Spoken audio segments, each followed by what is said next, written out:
చాలా తేలికగా ఈరోజు మనం ఈ వీడియోలో చికెన్ దమ్ బిర్యానీ ఎలా చేసుకోవాలి, దమ్ అనేది ఎలా చేసుకోవాలి అని మనం చూస్తాం. ఫస్ట్ ఆనియన్స్ అనేది మనం ఫ్రై చేసుకోవాలన్నమాట. ఆనియన్స్ చూసారా మనం ఎలా ఫ్రై చేసుకుంటున్నామో, ఆనియన్స్ బాగా బ్రౌన్ కలర్లో వచ్చేట్లు మనం ఆనియన్స్ ఫ్రై అనేది చేసుకోవాలి. చూసారు కదా. తర్వాత మనం రైస్ అనేది నానబెట్టుకోవాలి. తర్వాత మనం చికెన్ అయితే తీసుకోవాలి. దాంట్లో కొంచెం సాల్ట్ వేసి నీట్గా వాటర్తో క్లీన్ చేసుకోవాలి, పక్కన పెట్టుకోవాలి. తర్వాత మనం ఇంగ్రీడియంట్స్ యాడ్ చేసుకుంటున్నాం దమ్లోకి. ఫస్ట్ ఆఫ్ ఆల్ మనం సాల్ట్ అనేది యాడ్ చేసుకుంటున్నాం. చికెన్ ఎంత అయితే పడుతుందో సాల్ట్ అంత మనం యాడ్ చేసుకోవాలి. తర్వాత మనం కొంచెం పసుపు, కారం వేసుకున్నాము. తర్వాత మనం జింజర్ గార్లిక్ పేస్ట్ కూడా యాడ్ చేసుకుంటున్నాము. ఎంతైతే అవసరమో సో దానికి తగినట్లుగా మనం జింజర్ గార్లిక్ పేస్ట్ అనేది మనం యాడ్ చేసుకుంటున్నాము. తర్వాత బిర్యానీ మసాలాలన్నీ పౌడర్ చేసుకున్నాం కదా, దాన్ని మనం యాడ్ చేసుకోవాలి. ఇది బిర్యానీ మసాలా పౌడర్ చేసిన పౌడర్ అన్నమాట. తర్వాత పచ్చిమిరపకాయ పేస్ట్, నిమ్మకాయ మనం యాడ్ చేసుకుంటున్నాము. ఇప్పుడు మనం బ్రౌన్ కలర్లో ఫ్రై చేసి పెట్టుకున్న ఆనియన్స్ని మనం యాడ్ చేసుకుంటున్నాం అనమాట. 1 కప్ ఆఫ్ ఆనియన్స్ని మనం యాడ్ చేసుకోవాలి. తర్వాత దాన్ని మొత్తాన్ని కూడా నీట్గా మనం మిక్స్ చేసుకోవాలన్నమాట. ఆ మసాలాలంతా కూడా చికెన్కి పట్టేట్లు మనం నీట్గా యాడ్ చేసుకోవాలి. తర్వాత పెరుగు అనేది మనం యాడ్ చేసుకుంటాము. తర్వాత మనం కొరియాండర్ పుదీనా యాడ్ చేసుకుంటాం అన్నమాట. సో తర్వాత మళ్ళీ మనం అవి కలిపి మిక్స్ చేసుకుంటాము. సో ఇట్లాగా నీట్గా మనం మొత్తం మిక్స్ చేసుకుంటే దాని యొక్క ఫ్లేవర్ అంతా కూడా ఆ పీసెస్కి అనేది పడుతుంది.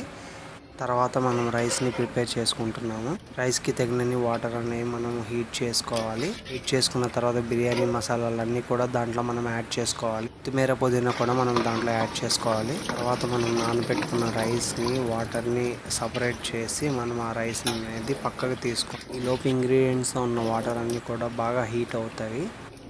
ఈ రైస్ ఆ బాయిల్ అయిన వాటర్లో మనము ఉడకబెట్టుకోవాలి. 80% దాకా మనం ఈ రైస్ అనేది మనం కుక్ చేసుకోవాలి.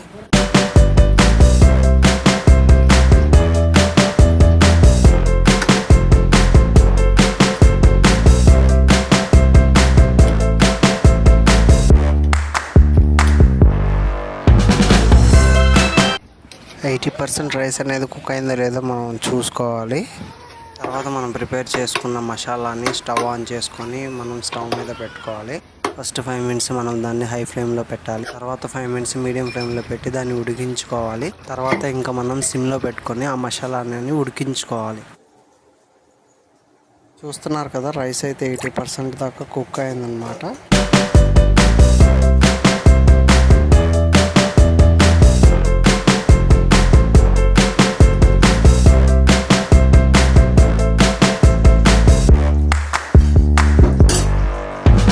చూసారు కదా, 80% కుక్ అయిన రైస్ని మనము ప్రిపేర్ చేసుకున్న చికెన్ మసాలా మీద, మనం ఉడికించుకున్న చికెన్ మసాలా మీద వేస్తున్నాం అన్నమాట.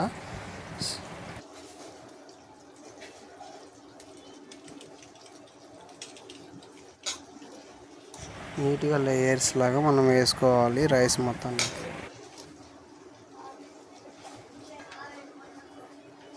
తర్వాత మనం గీ అనేది వేసుకోవాలన్నమాట. మనకి ఎంత అవసరం అయితే అంత వేసుకోవాలి. తర్వాత నేను కొంచెం ఫుడ్ కలర్ అనేది యాడ్ చేస్తున్నాను. అది ఆప్షనల్ అనమాట. మీరు కావాలంటే ఫుడ్ కలర్ యాడ్ చేసుకోవచ్చు, లేదంటే అవసరం లేదు. అది మ్యాండేటరీ ఏం కాదు. మీ ఇంట్లో అట్ల పెనం కనుక ఉంటే తీసుకోండి, ఎందుకంటే మనకి దమ్ము బాగా వస్తుంది. అలాగే కింద భాగంలో రైస్ అనేది మనకి మాడకుండా ఉంటుంది అనమాట. ఆ బాండీ అయితే దాని మీద పెట్టుకున్నాము, అట్ల పెనం మీద పెట్టుకొని మనం ఫస్ట్ 10 మినిట్స్ అయితే మనం హై ఫ్లేమ్లో పెట్టుకుని దాన్ని ఉడికించుకోవాలి. తర్వాత 20 మినిట్స్ మనం లో ఫ్లేమ్లో పెట్టుకుని దాన్ని దమ్ చేసుకోవాలన్నమాట. సో ఇట్లా కనుక మనం చేసుకుంటే నీట్గా మనం చికెన్ దమ్ బిర్యానీ అనేది రెడీ. చూసారుగా ఎంత బాగా వచ్చిందో దమ్ బిర్యానీ. దీంట్లోకి కొంచెం గోంగూర, కొంచెం చికెన్ కర్రీ, కొంచెం సాంబార్, కొంచెం పెరుగు వేసుకొని తింటే చాలా బాగుంటుంది. చాలా బాగుంది. మంచి స్మెల్ అయితే వస్తుంది, మంచి టేస్ట్ అయితే ఉంటుంది.